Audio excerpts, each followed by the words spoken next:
In this video we're going to build up a 1-bit memory cell. I think this is probably one of the hardest videos in the series, so stick with it. So let's start off with an SR latch.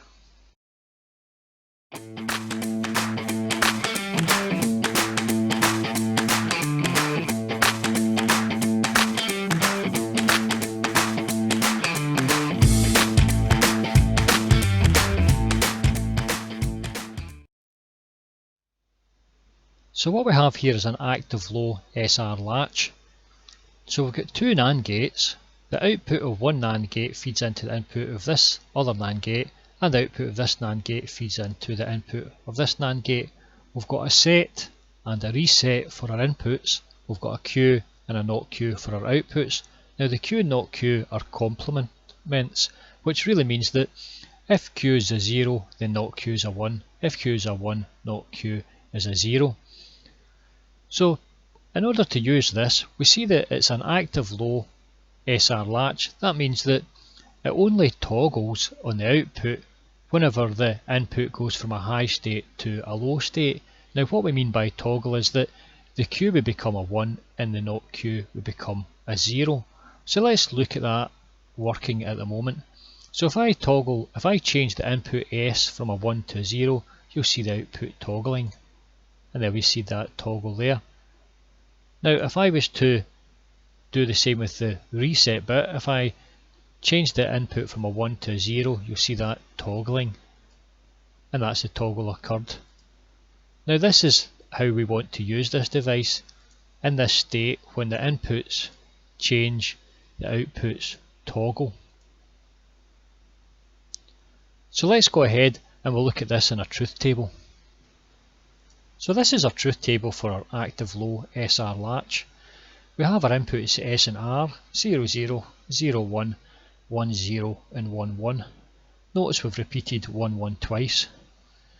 We have our outputs Q and not Q. Now the condition 0, 0 is not allowed because this would make Q and its complement not Q equal. So that's called a not allowed condition, and we'll deal with that later on in the video. Now you notice that the state 1, 1 is down twice because 1, 1 could be in either condition. Q could be 1 and not Q could be 0, or Q could be 0 and not Q could be 1. So let's look at the condition where S and R are in conditions 1, 1. So let's take this one for example, the first one. Let's say we have 1, 1 and Q is 1 and not Q is 0. So that means that if we were to jump down to this condition here, 1, 0 would still be 1, 0, and our value of our S would have changed from 1 to 0.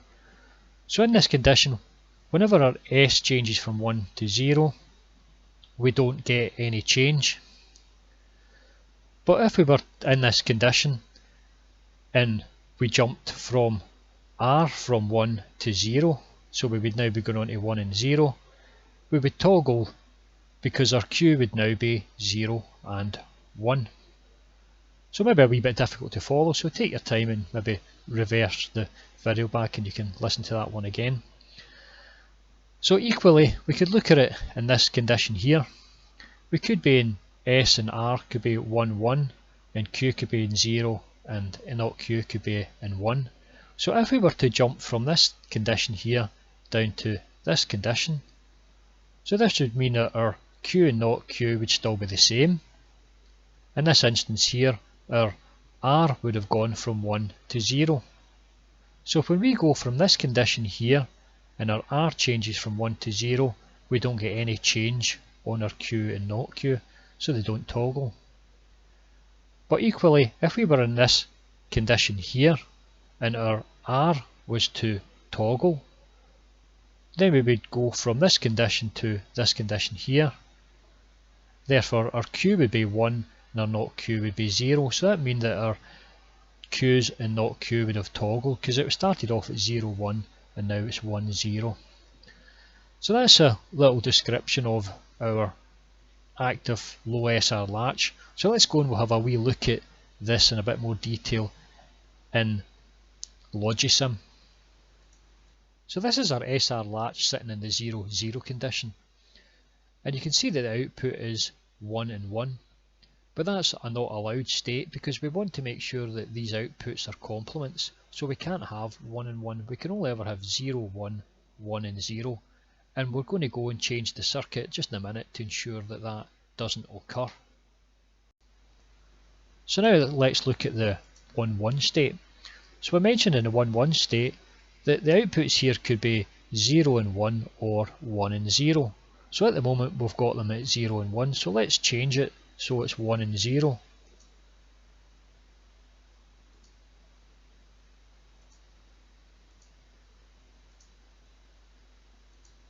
So now we have the output state is 1 and 0. So we can see that with the S and the R being both 1, the output could be 1, 0 or 0, 1. So now in this condition here we've got S is 1, R is 1, Q is 1 and not Q is 0. It doesn't matter what I do to this S, it has no effect on the output. But now in this condition here, if I was to change the R from a 1 to a 0, then it will toggle. And you can see that toggling here. Now equally, if I was to now toggle the S from high to low, you'll change the S from high to low, you'll see the output toggling. And now you can see that toggle there. Now this is the condition in which we will be using this circuit when it toggles like this.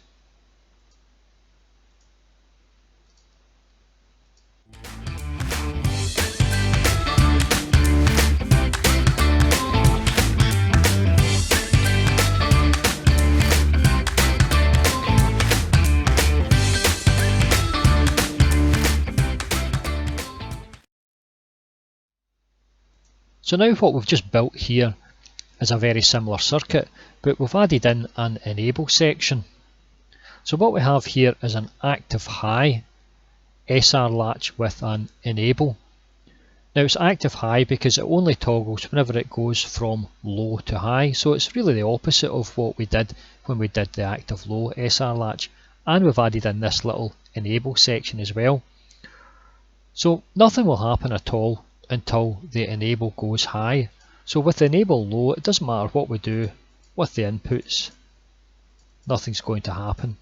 So there's nothing happens inputs until the enable goes high, and after the enable goes high, it follows the truth table, which we're going to go and have a look at now. So here we have the truth table for an active high SR latch with an enable. So we have our inputs S and R. Now you'll notice that the S and R are repeated, 0 and 0 is repeated twice, as opposed to the active low where it's 1 and 1. We also have our 0, 1, 1, 0 and 1, 1. We also have an enable pin as well. Now the enable can be 1 or 0, but we know that whenever it's at 0, nothing's going to happen. The output just remains as it was previously. So we're only interested really whenever the enable goes high. So let's say the enable's sitting at high, and let's take the first condition here, where S is 0, R is 0, and we've got our Q is 0, not Q is 1. So we can go from this condition here, and we could jump to this condition down here, where the Q and not Q are still at 0 and 1.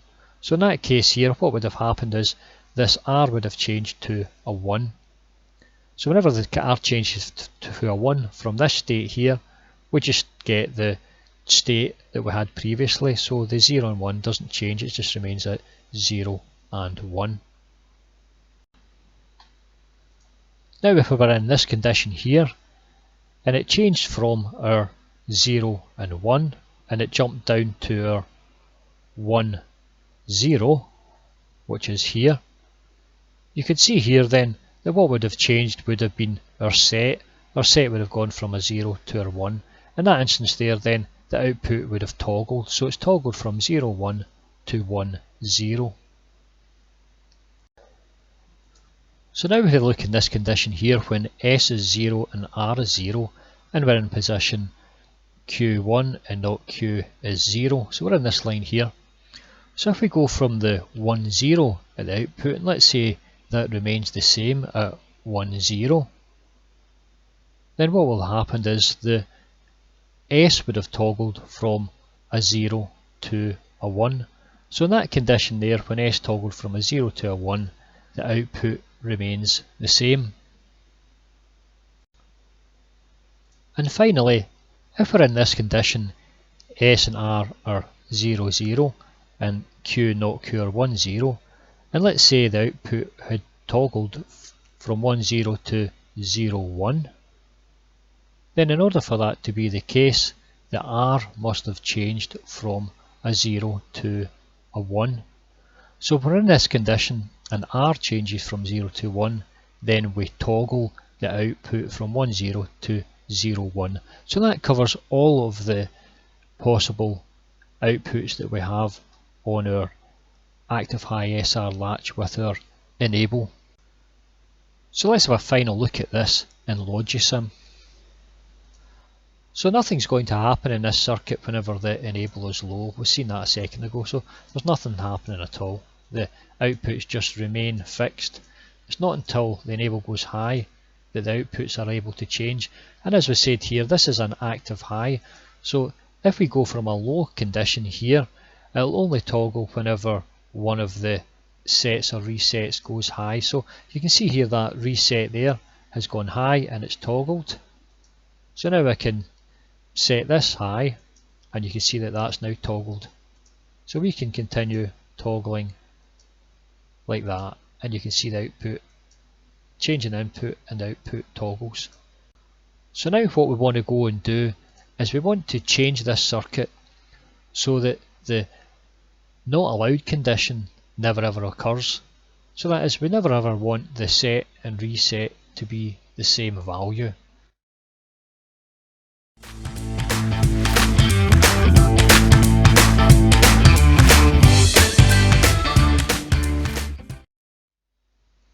So that's us made a very simple change.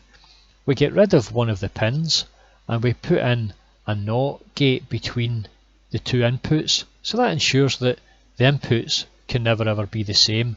Whenever that's a 1, that will be a 0. Whenever that's a 0, that will be a 1.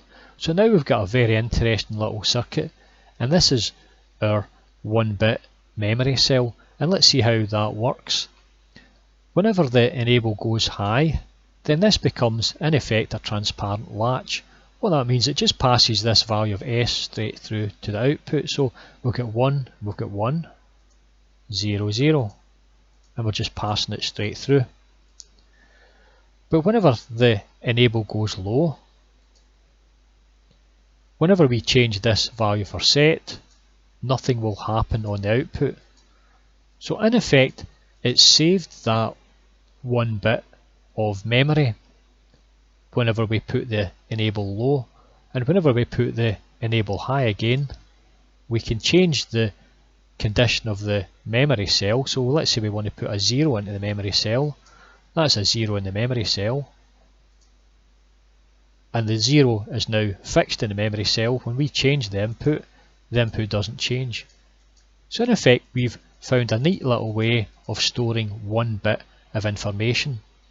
So another thing to note here is that we're not really interested in this not Q section. We can just get rid of it. So we could just delete this off here, and we really would have our little memory cell here. But we're going to be using 1, 2, 3, 4, 5 gates for this memory cell, and we can simplify it down to 4 gates. So let's go and do that next.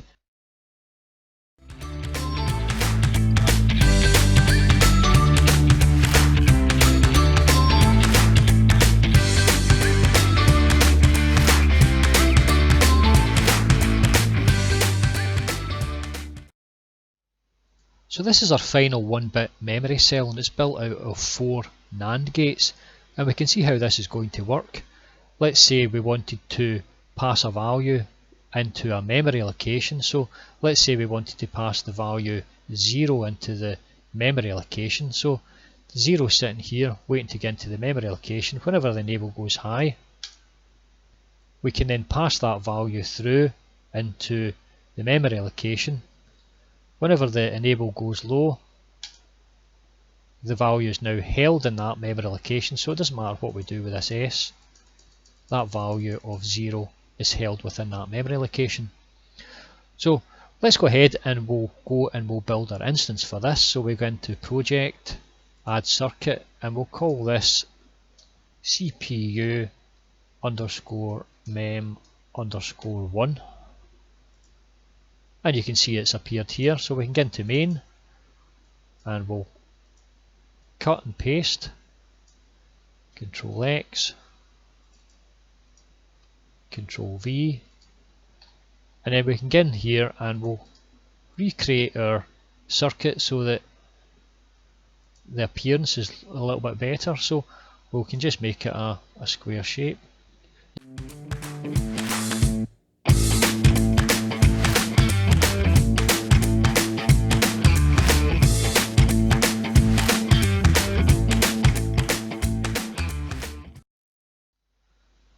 So this has finally completed our 1-bit memory cell. It means we can get into main and we'll get access to this cell. So we have got one of them there.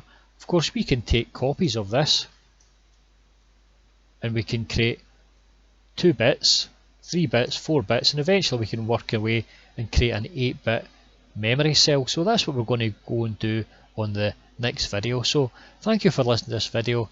I'll get you in the next video. Goodbye.